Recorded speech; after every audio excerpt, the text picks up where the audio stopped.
Hello there, Master Hellish here, and welcome back to my OpenTTD Let's Play Series 3.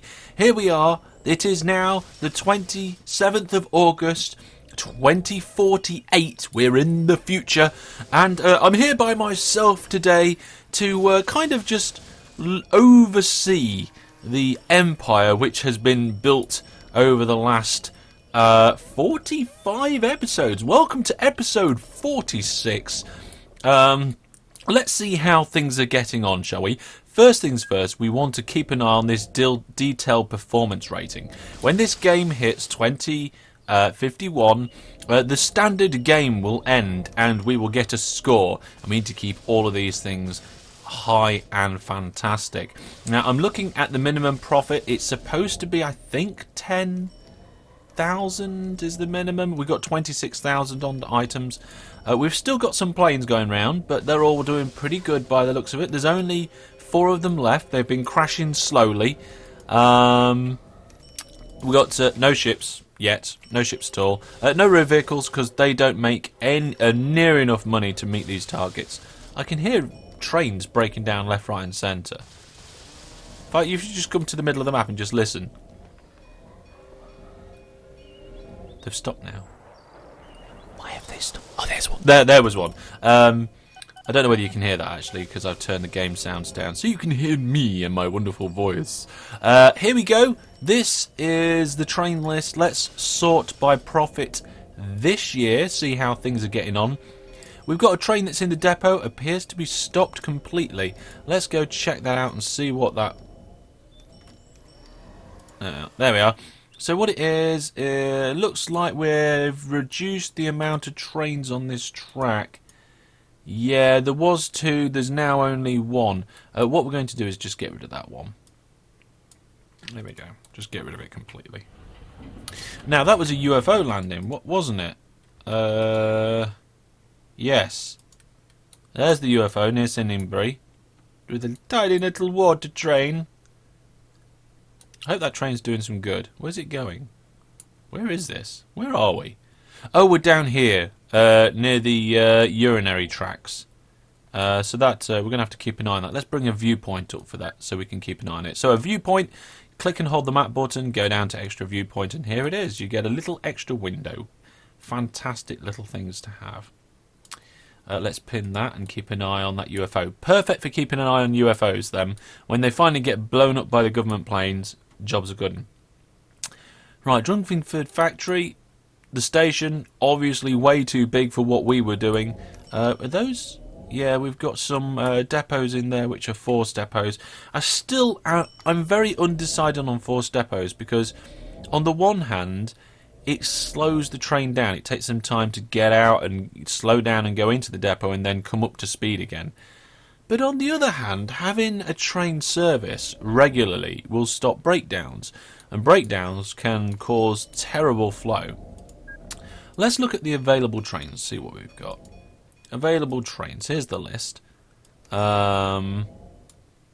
So we've got the Lev 1 to 4. We're on the Lev 4 at the moment. It has the highest maximum reliability of 86%. Not fantastic, but it'll be okay, I guess. Not too bad at all. And there's definitely some improvements that can be done. I've learnt, actually, I know I learn things all the time. We all learn things all the time. But I've learnt a lot since I started this series, a massive 46 episodes ago. That's quite a series.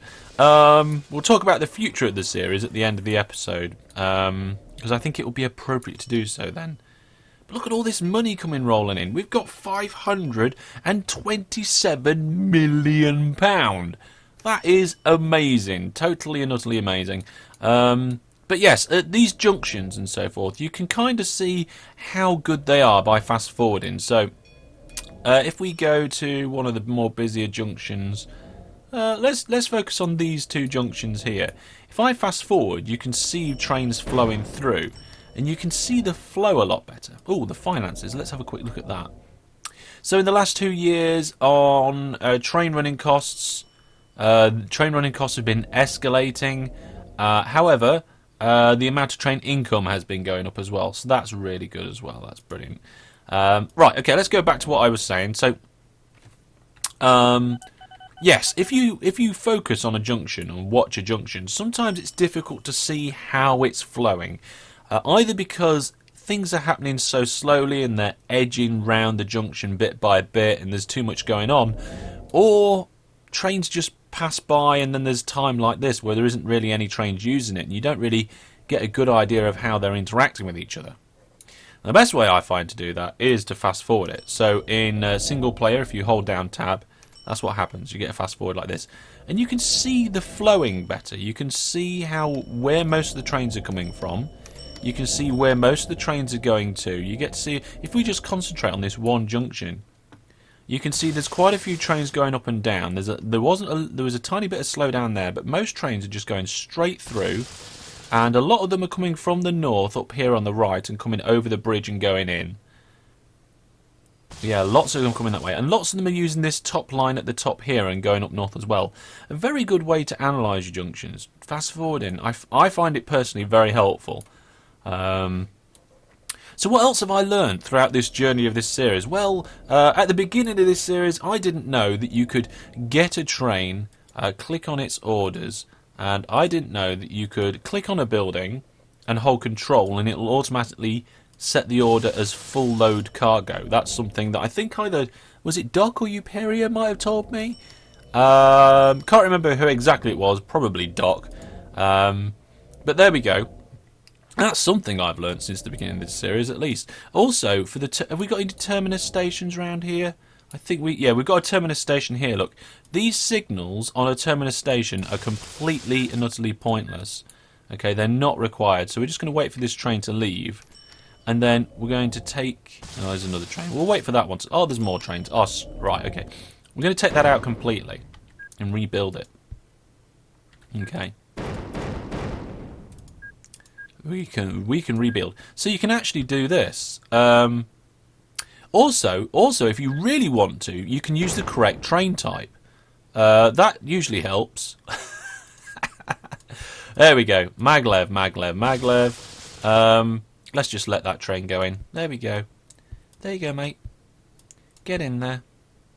And once he's in there, we'll start doing it. But yeah, you don't need the signals in front because it acts like there are. Oh, that train's too big for this. Who made that train? I don't know who made that train, but it's not going to be able to get out very easily. We're going to have to wait for that train to leave and then do that. Oh, it still can't do it. We're going to have to do that. There we go. Just because the train was too big.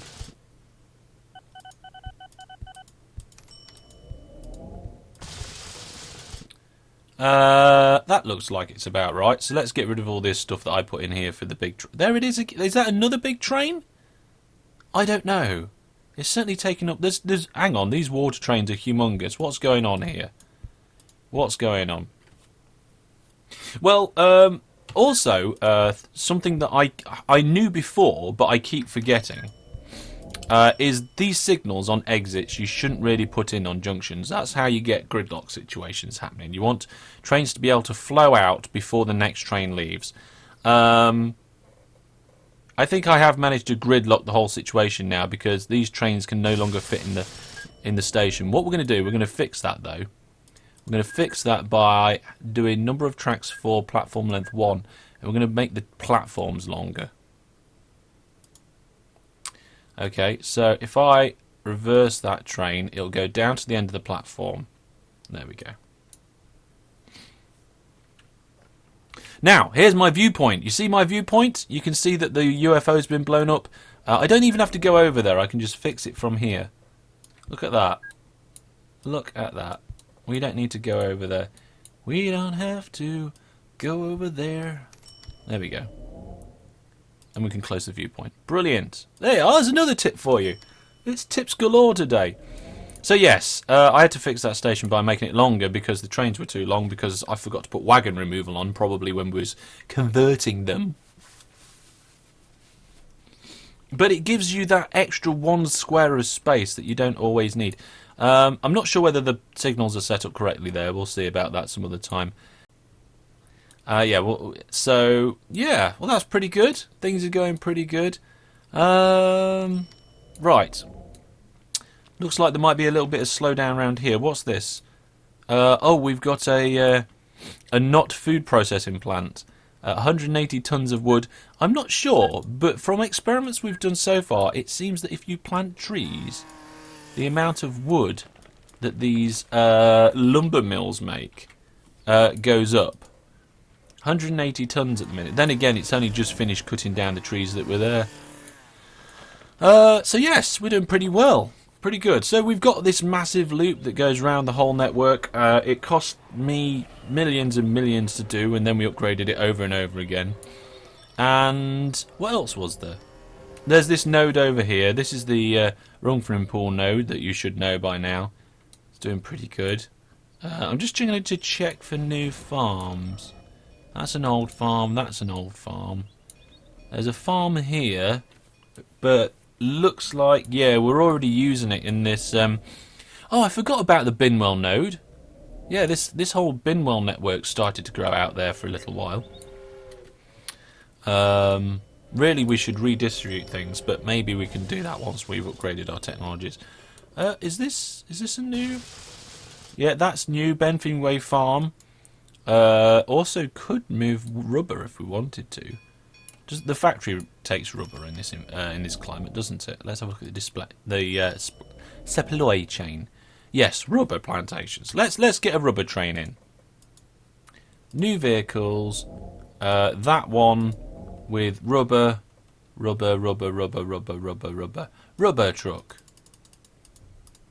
There we go. We're going to make it full load over here by holding control and clicking, and then we'll make it unload at the factory. There's the factory, and away it goes. We'll keep an eye on train 76 for a little while. We're in the next year. We're in 2050 now already, and last year we had a slight decrease on the train income. I'm not sure what that was about. Let's have a look at some of the graphs. I like graphs. Graphs are cool. So here's our operating profit graph. Overall, an upwards trend, but it's a little bit zigzaggy. That might be because a couple of trains did make a journey where a couple of trains might not have made a journey. I don't know. Oh, a little bit of slowdown around this junction. What's going on? Have we got a gridlock situation, or you've just broke down? You've just broke down.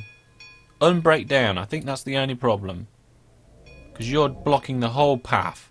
Kedham's a very busy station. It looks like these two tracks over here do block the station. I don't think there's much we can do about that unless we alter the angle by bringing it out by 2. I think we could do that. Let's have a look at doing that. So if we remove this track, put it in there. There we go. And that will allow us to do a sharper turn here, which is bad, but for speed, it's bad for speed having a sharper turn, but overall, I think it'll be better for the flow of things around here, because then we can have waiting trains better.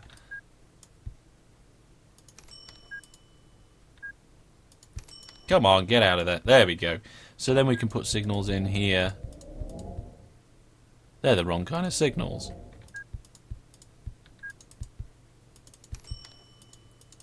There we go. There we go. So an extra length in there means the trains can wait exiting Callum. I felt like having that in there. I don't normally use waiting yards. Oh, our train 76 is loading. Fantastic. Right, what was I doing? Ah, yes. Operating profit. Fairly stable, a little bit of fluctuation, upwards trend. That's quite good. And I'm expecting the delivered cargo graph to be quite similar, or to match in some sort of way. If we bring that in, let's just get rid of that. There we go. Delivered cargo graph. If we just bring that in beneath this one, we can see that when we had our spike in operating profit, we also had a spike in the amount of units of cargo that was delivered. And there was a drop either side of that spike, and there's a drop either side of that spike there. So we can tell that it is affecting directly the amount that we're delivering. Now, if you were getting fluctuations in your operating profit and it didn't match your cargo delivered graph, then you've got something else to worry about. It's not just the amount of stuff you're delivering. I still want to keep an... Oh, why is that train stopped? Did I accidentally click on stopped? I hope not. So what else graphs? Oh, no, I didn't mean to do that. Oh, company performance ratings. Now this shows you how close to your maximum score you are. Up here at the flat bit, that's where we managed to reach the 1,000 mark. You can see we did dip down for a little while, and I'm not sure why. But it took us a while to get up to that 1,000. So I think that was the first time I started going around and sorting things out, and then I can't remember why we went down, but we did. We lost out a little bit there. Cargo payment rates. I don't think that... Do they change? That's a question to you guys. Do cargo payment rates change? I don't think they do. It's a good graph for starting out, but not really interested in that right now. Company value graph. Let's have a look at the company value. Pretty boring graph, that, really. It's just going up bit by bit, little by little. A nice, fairly linear increase there. In fact, that looks about to be y equals half x. Something like that. Well, not directly. I'm talking about... Well, never mind. Y equals 2x, maybe? I can't remember. It's been a long time since I've done those sorts of graphs. But here we are. Train 76 is about to make its journey, and first thing it does is breaks down, which I'm not very happy about. Come on, Train 76. You are full of rubber. We haven't done a lot of rubber on this map. We've been largely ignoring it. Let's see. Here you are, look. 28,000 litres of rubber in each of those wagons there. Let's check. Oh, there's a UFO. I saw a UFO there. It's just flowing down this main line quite nicely. There is a little bit of a hold up. I think that's Callum again. We'll have to have a look at that in a minute. Straight down the main line. God, good journey. And then it's probably going to have to wait a little bit to feed into the station, because it's following another train, which, although that other train is smaller and lighter, so it should disappear quite quickly. And then we go up, and there's a slight slowdown as we go up and into the factory. Now I wonder how much we're going to make on this journey. Hopefully it's going to be a nice little amount. Realistic acceleration there. Takes a little while to slow down. Sometimes people ask me, why do you use £117,000 for one journey? I'm happy with that. It's broke down again though, never mind. So yes, it still looks like we've got problems around Callum. I think it's mostly trains feeding in that we're waiting for. Some trains want to go straight on by the looks of it. And it's cutting other trains off that want to feed in. I don't know. Was that just a one-off? Because it's cleared itself quite easily now. Although, right. This is not helping. We haven't got any signals down here. There we go. We can bunch our trains up now and queue them to get into Callum better. But whenever a train breaks down on this exit route, it's not good. Oh, look. They're breaking down on the exit route nearly every time.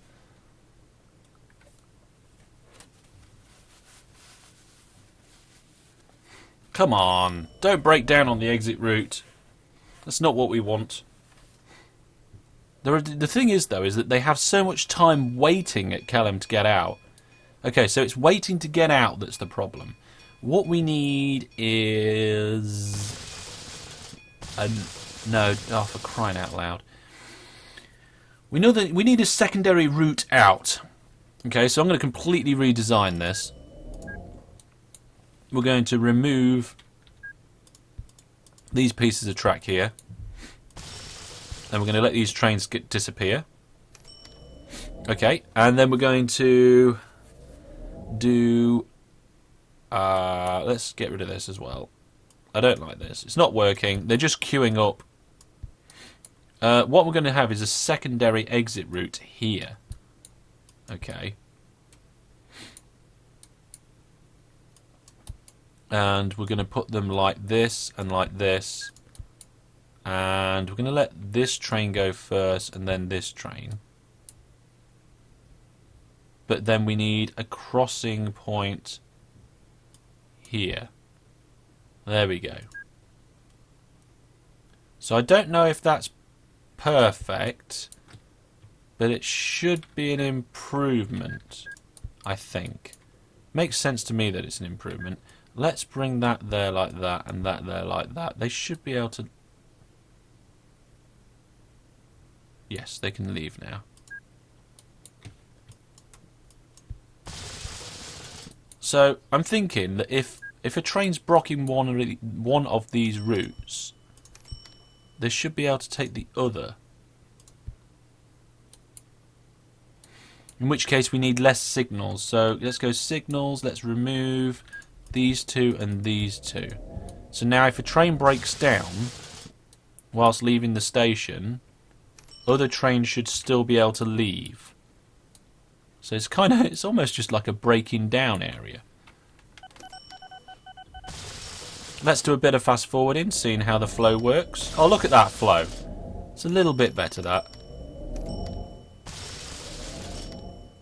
At least the platform is mainly empty now. I'll tell you what isn't here. We haven't got any depots. Let's put a force depot in here. Again, I'm still not 100% sold on force depots, but we'll see. That'll also stop them breaking down so much.